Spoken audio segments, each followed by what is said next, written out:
Good morning, folks. You're very welcome to part 2 of the sourdough bread making tutorial. Now, at this stage, you should have your leaven sitting for at least 5 or 6 hours or overnight, like mine was.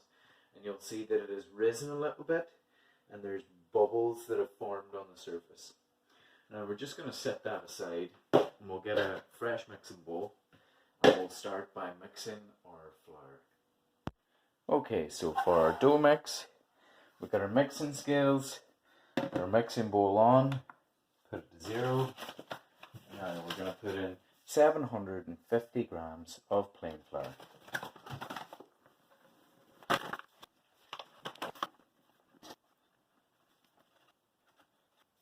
We're going to add 110 grams of wholemeal flour. And you can hit 0 again just to make it easier on yourself.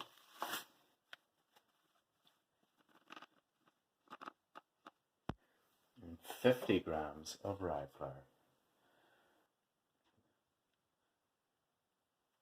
And then 640 grams of water.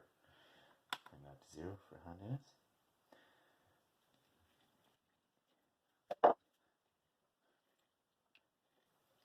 Now we're going to keep aside 50 grams of water for adding our salt in afterwards. But now we're just going to mix this together and leave it on our countertop for about 45 minutes before we add our leaven and the salt water. When you're mixing it together, just make sure that you've got all of the flour and water incorporated. I like to use the spatula for this at first because it can be quite sticky. Now this is fairly high hydration, so the dough is going to be quite sticky once we add the water with our salt afterwards.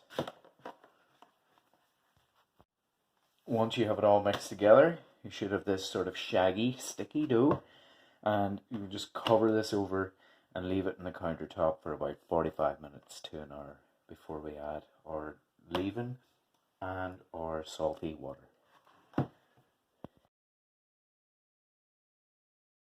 Okay, so after that's been sitting for about 45 minutes to an hour, you want to get your jug with 40 ml of water and put 20 grams of salt in it. I use this Himalayan pink salt, but you can use some just some normal sea salt or whatever.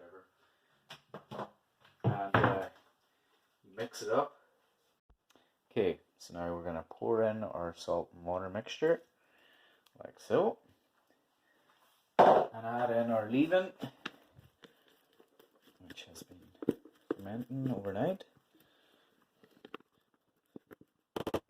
And then you just work it all together with your hands, stretching it out.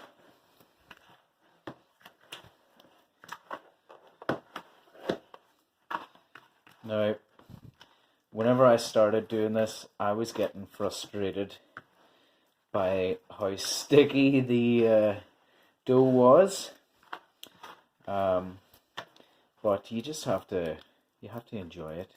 Just be playful with it, and now once it's all incorporated, we'll leave it with the cloth over the top of it again, and we'll come back to it later on.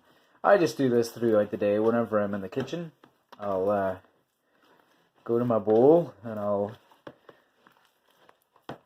stretch the dough out and fold it, and that's it for now. We'll come back to that in about half an hour and do the same again. It's now a little bit later on in the evening. I've been stretching and folding my dough about 3 or 4 times over the course of the evening, just for about 5 minutes a time, grabbing it and stretching it, and it's looking like it's almost ready to start shaping. I'll just show you kind of the motion I've been using. You can see the texture of the dough has changed a little bit now. It's a little bit smoother, and it's sitting a little bit more and not falling over to the side as quickly. So I think we're just about near ready to throw it out on the counter. And I'll get some flour out there on there first.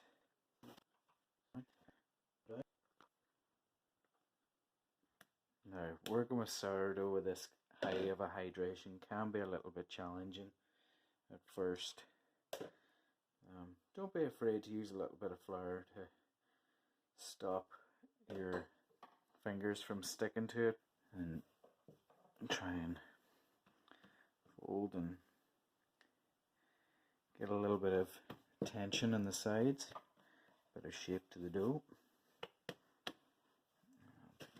More flour. You don't have to be very specific in the way that you fold. I like to go left to right, bottom to top. Sprinkle a little bit more flour up. Right to left. More flour. And then top to bottom again. Or you can think of it as north, south, east, and west, you know.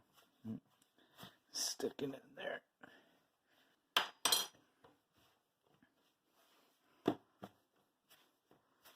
Now when you're starting to get a bit of tension on it, then as one piece of dough, you can get your knife and you can cut it into two pieces, like so.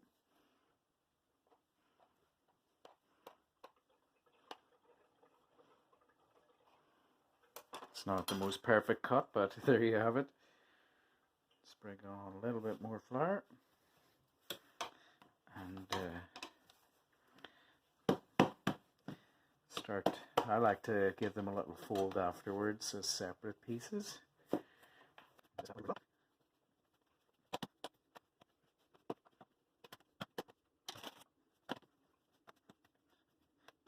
Now, when you've got the dough to a point where it's holding its shape quite well, just flick your fingers in underneath it to get a little bit of tension on the sides. It's hard to know exactly what I'm talking about until you're doing this yourself. So just play around with the dough and enjoy yourself. I'll do the same with this other one.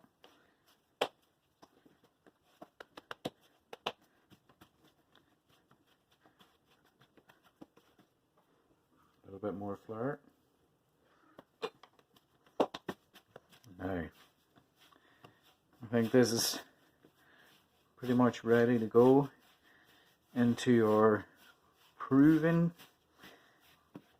baskets, except I don't have a proving basket, so I have this bowl here which I've got a little dishcloth in, covered in flour.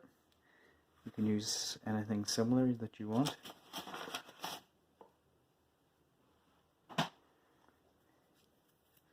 And just dust a little bit of flour around the sides as well. And do the same with the other.